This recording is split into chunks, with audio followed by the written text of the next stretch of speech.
Bonjour à toutes et à tous, c'est Arca. Aujourd'hui, nous nous retrouvons dans la 17e partie du cours sur les espaces métriques. Donc aujourd'hui, nous allons nous intéresser à la valeur d'adhérence. Rentrons alors dans le vif du sujet. Donc soit ED, un espace métrique avec E non vide. Donc nous notons pour xn, n appartenant à n une suite dans E, VA de xn pour n appartenant à n, l'ensemble des x appartenant à E tel que pour tout voisinage V de x et pour tout n de n, il existe k appartenant à n tel que k est supérieur ou égal à n et xn appartient à V. Donc, nous l'appelons l'ensemble des valeurs d'adhérence de xn, pour n appartenant à n. Donc, nous utilisons la même définition qu'en topologie.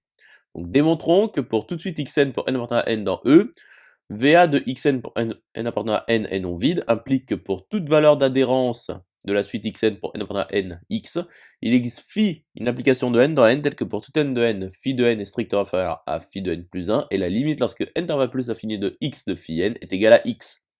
Donc soit xn, pour n appartenant à n, une suite dans E telle que VA de xn pour n appartenant à n est non vide. Donc soit x, une valeur d'adhérence de xn pour n appartenant à n quelconque. Donc pour tout voisinage V de x et pour tout n de n, il existe k appartenant à n tel que k est supérieur ou égal à n et xk appartient à V.